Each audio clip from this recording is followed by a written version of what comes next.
Lettre ouverte aux citoyens de la Tunisie. Mabrouk ya Tunis, Mabrouk ya Tunis. Félicitations pour votre position courageuse contre votre dictature. Vous avez gagné. Eh bien, vous avez vaincu le dictateur, maintenant vous devez vaincre la dictature. Continuez votre combat pour la liberté. Membres du RCD sont partout, aux mains sanglantes. Attention pour le gouvernement, ce n'est pas le gouvernement vôtre jusqu'à ce que vous élire. Jusque-là, ce n'est que l'ancien régime avec un nouvel ensemble de vêtements. S'il vous plaît, ne pas être dupé d'en penser que votre victoire est encore terminée. Les mots ne veulent rien dire sauf si elles sont suivies d'actions. L'ancien régime a donné 3 positions jetons. Notez soigneusement que la défense et les ministères de l'Intérieur, avec le Premier ministre et le Président, sont tout remplis par des filiales du RCD et ce sont eux qui ont pris cette décision, pas vous. Ainsi, les forces de sécurité sont toujours théoriquement sous le contrôle des éléments de l'ancien régime. Même les emplois de jetons à des gens comme Slim et même le secrétaire d'État à la jeunesse. Est-ce que son patron, le ministre de la Jeunesse et des Sports Muema Aloulou, lui donnait un libre cours? Ou Slimon passait les menottes et lui comme s'il était encore en prison? Il serait plus sûr si les éléments du régime dans le gouvernement intérimaire a été remplacé par une sorte de technocrate, dans l'intérêt de montrer de bonne foi envers le peuple tunisien. D'autres démocraties en séparation des pouvoirs qui fournissent des freins et de contrepoids pour s'assurer qu'il est physiquement impossible pour un homme de monopoliser le pouvoir, même s'il veut. L'armée jure fidélité au peuple et de la démocratie, et refuser un ordre illégal de prendre le contrôle au nom d'un politicien. Ces choses ne semblent pas encore s'être produites, et ne peuvent pas se produire, et vous pouvez toujours vous trouver sur le mauvais bout de la vengeance. Vous avez probablement besoin de suivre les manifestations de rue jusqu'à ce que des garanties de sécurité plus solides sont en place. Avant, vous aviez une dictatorship d'une partie, vous avez maintenant un gouvernement intérimaire l'unité. Il n'y avait pas d'opposition à la dictature et il n'y a pas d'opposition avec le gouvernement d'union nationale. Sauf pour Ali et 1 ou 2 ex-ministres, les visages sont les mêmes, seul le nom a changé, de Stojiba Ali à gouvernement d'unité. Pourquoi pensez-vous il y aura maintenant une amélioration? Le samedi, il a été dit que le gouvernement d'union durera 6 mois jusqu'à ce qu'il y ait des élections libres et ouvertes tenues. Maintenant, nous entendons que certains des membres du gouvernement disent que 6 mois ne peut être assez de temps pour préparer les élections. Qu'est-ce une surprise, la dictature est morte, vive la dictature. Même s'il était vrai que plus de 6 mois ont été nés, un technocrate peut faire ce genre de décision tout aussi bien en tant que membre du RCD. Le RCD ne sont pas magiques compétences irremplaçables, même si elles sont les mieux placées pour exécuter une dictature, car la plupart des éléments sont encore en place. Si le technocrate a besoin de conseils d'un membre du RCD, je suis sûr qu'ils peuvent se permettre un téléphone. Qui est le courtier et le pouvoir réel, est-ce que vous les gens? Vous les chômeurs? Je ne le pense pas. Où est votre représentation dans cette unité du gouvernement? Examinez le rôle de l'armée.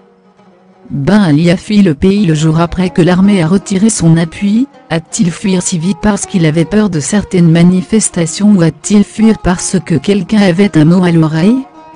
Depuis, ils ont adopté une attitude attentive de soutenir la Constitution, c'est la même Constitution qui a permis des décennies de dictature. Pourquoi est-il impératif de suivre une telle chose? Si cette unité des voleurs du gouvernement s'avère être la même que la cabale Ben Ali, pensez-vous que l'armée de Tar stand-by? Ils peuvent ne rien faire sous le slogan « Nous n'avons pas interféré avec la politique », ce qui signifierait que le RCD ministre de l'Intérieur décide de l'avenir de la Tunisie. Il n'existe pas d'instruction de l'armée de dire que cela n'arrivera pas. Aucune explication de l'armée qu'il n'y ait pas un seul mec RCD affilié à la BAC. Aussi, quel est le rôle des autres États arabes dans ce domaine? Croyez-vous vraiment qu'ils vont rester les bras croisés alors qu'un pays arabe au milieu de donne la démocratie pleine et libre à son peuple? Quel effet aurait une société libre et fière Tunisie sur l'Égypte de Moubarak? Kadhafi ou de la Libye. Vous pouvez être sûr que des compromis seront pris à huis clos, tout comme il a toujours été. Voulez-vous, le peuple, être consulté? Je ne le pense pas. Et soyons clairs, que ces régimes n'ont jamais eu de vos intérêts à cœur. Ils n'ont jamais vu votre liberté comme une menace pour leur propre dictature. N'oublions pas les partis interdits, les communistes et les islamistes. Si la Tunisie est vraiment d'être libre et fière, puis leurs voix seront également se faire entendre. Apparemment, ils ne seront pas élections complètes et gratuites ne peut se produire lorsque tout le monde peut voter pour le candidat ou parti de leur choix. S'il n'y a pas une gamme complète de partis et d'opinions disponibles au choix, vous serez alors manipulé à voter pour l'un des sélectionnés les candidats partis. C'est encore la dictature sous le couvert de la démocratie. Vous, le peuple, les jeunes, les chômeurs, les travailleurs, les femmes, de la Tunisie doivent faire en sorte que candidater les partis qui représentent l'opinion votre sont au gouvernement et peut parler pour vous et peut vous battre pour votre cause. Sinon, vous aurez troqué une dictature ou d'une autre avec le prix du sang qui n'a rien à montrer pour elle. Rien n'empêche un gouvernement plus représentatif intérimaire mis en place aujourd'hui, en dehors de la volonté des membres du RCD. Ne croyez pas que le prochain vote démocratique permettra de résoudre tous vos problèmes. Votre prochain chef ne sera certainement pas en mesure de tout régler comme par magie.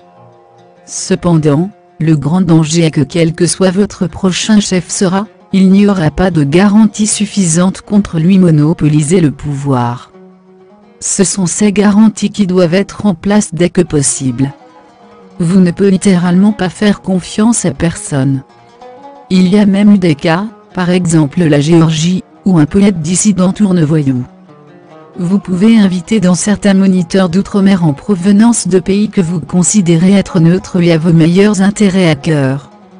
Il a été dit à maintes reprises que tout ce qui est nécessaire pour le triomphe du mal est que les hommes de bien ne fassent rien. Anonyme croit en effet que votre sacrifice de sang montre que vous méritez mieux que vous avez eu jusqu'à maintenant. La seule forme légitime du pouvoir est le pouvoir qui repose sur le consentement du public et de la surveillance généralisée. Si vous vous levez et vous assurez que vos demandes soient entendues, tout comme vous avez fait depuis le 17 décembre, vous avez la chance d'avoir un pays véritablement démocratique avec un gouvernement formé par le peuple et pour le peuple. Toutefois, si vous ne faites pas entendre votre voix, si vous n'avez pas position ferme de vos exigences, il y a une très bonne chance vous allez vous retrouver avec une autre dictature, seul le nom aura changé. Par conséquent Anonyme vous encourage à tenir bon et faire entendre votre voix. Un bon gouvernement est un gouvernement qui a peur du peuple. En effet, un gouvernement devrait obéir à son peuple, et non l'inverse. Pourtant, depuis 23 ans, le gouvernement vous a demandé d'être de bons citoyens et de ne pas faire mal. Et depuis 23 ans vous avez été forcé d'obéir par la menace de sanctions extrêmes. Assez. Soyez vigilants. Soyez vocal. On peut être fier. Et le plus important, être libre. Pour vous êtes anonyme. Vous ne devez pas pardonner. Vous ne devez pas oublier. Vous êtes né pour être libre.